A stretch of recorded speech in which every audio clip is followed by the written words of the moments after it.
Dobar dan svima, dobrodošli u SM kuhinju i u moj novi video.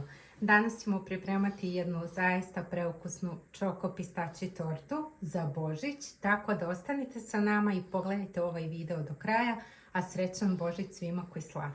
Za koru ono što nam je potrebno, ja imam ovdje 8 belanca, zatim 120 g mlevenih pečenih pistača, 200 g šećera, 60 ml vode, 100 g brašna i jedan prašak za pecivo. Prvo ono što radimo, umutit ćemo belance. Sada kad smo ovako malo umutili, dodajemo 200 g šećera i nastavljamo sa mućenjem dok umutimo u čvrsti snijeg. Kad smo ovako fino umutili belanca, dodat ćemo vodu i to ćemo sad zajedno umutiti.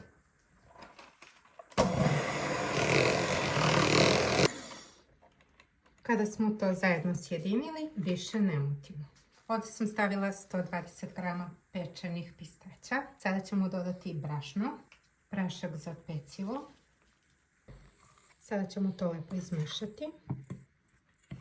I sada ćemo polako dodavati u belance. Sada ćemo polako dodavati i lagano špatolom promiješati lepo.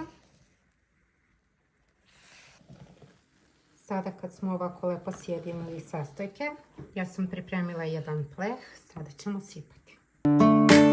Sada ćemo fino izravnati koru. Sada kad smo ovako fino izravnali koru, stavljamo je na 200 stepeni i pečemo nekih 15-20 minuta. Kora nam se lepo ispekla, ohladila jer sam je stavila na poslužavnik. Sada ću rastopiti 200 g čokolade sa 100 ml mlijeka. Sada ćemo fino preliti koru lepo čokoladom. Sada kada smo je premazali, stavljamo je u frižider na hlađenje.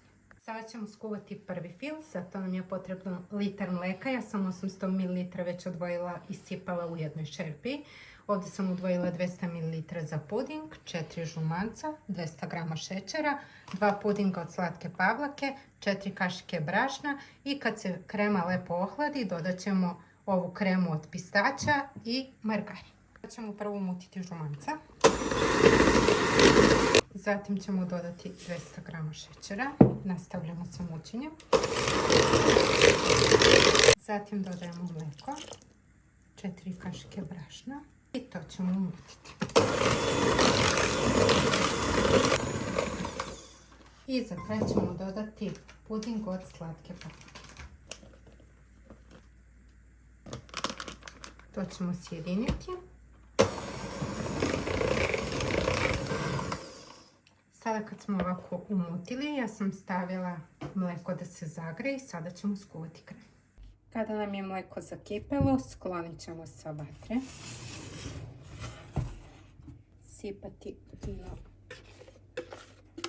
puding i ovo sve što smo umutili. Lepo umešati. Vraćamo na vatru i sada mešamo dok nam se fil zgusti. Sada kada nam se krema skuvala, sklanjamo je sa vatre. Sada ćemo je fino pokriti jednom kesicom, možete naravno i providnom folijom, i ostaviti da se dobro ohladi. Za čokoladni fil bit će nam potrebno 200 ml mlijeka, za puding 800 sam već sipala u jednoj šerpi, 3 pudinga od vanile, 200 g šećera, 4 žumanca i 200 g čokolade. Sada ćemo prvo umutiti žumance sa šećerom.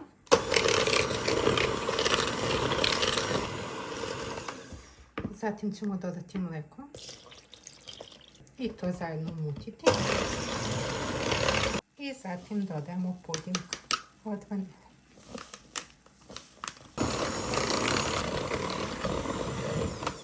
Kada smo sve lepo sjedinili, sada ćemo fil skuvati par minuta po istom postupku kao i prethodni. Fil nam se skuvao, sada ćemo dodati 200 g čokolade i to fino izmešati. Kada smo fino ovako izmešali, možemo pokriti i ostaviti fil da se hladi. I pripremamo i treći fil, fil od plazme. Imamo 300 g mlevenu plazmu, 250 g margarina koji je već omekšao, 200 ml mlijeka i 150 g šećera u prahu. Prvo ćemo umutiti margarin sa šećerom. Kad smo ovako umutili, dodajemo mlevenu plazmu. Sada ćemo to zajedno umutiti. I sada ćemo i dodati i 200 ml mlijeka. Naš fil je spreman. Čokolada nam se lepo stegla, sada ćemo premazati fil od plazme. Sada ćemo lepo premazati preko čokolade, prvi fil od plazme.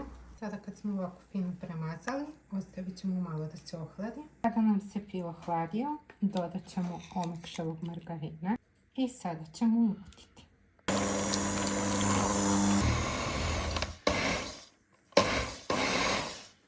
Sada kad smo ovako fino umutili kremu, dodat ćemo ovu finu pistačju kremu, dodat ću pune 2 kašike i sada ćemo to sjediniti. Dodala sam još jednu punu kašiku pistačje kreme. Naš fil sa pistačima je spreman. Sada ćemo izmutiti i čokoladnu. Dodajemo omekšali margarin 200 grama. Naša čokoladna krema je spremna.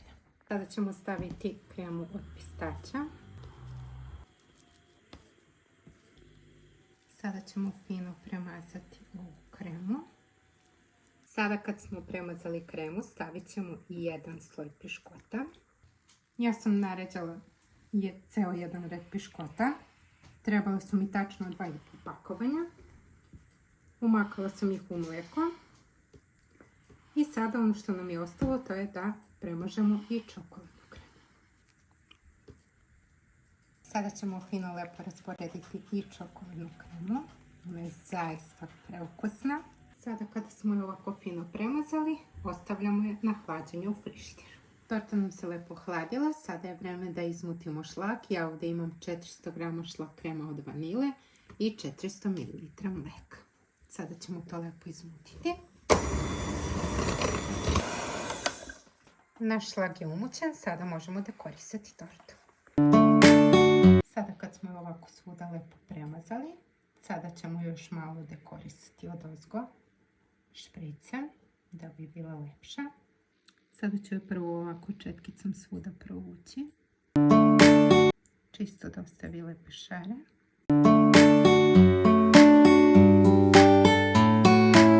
Naša torta je dekorisana, pogledajte kako lepo izgleda. U sredinu sam dodala i malo mlevenih pistaća, tako da sada može da ide na hlađenje. Naša torta se lepo hladila, ja sam je isekla, torta je tako ukusna, zaista je kremasta i odlična. Pogledajte kako lepo izgleda, pogledajte kako prelepo izgleda iznutra, zaista je tako kremasta, tako ukusna.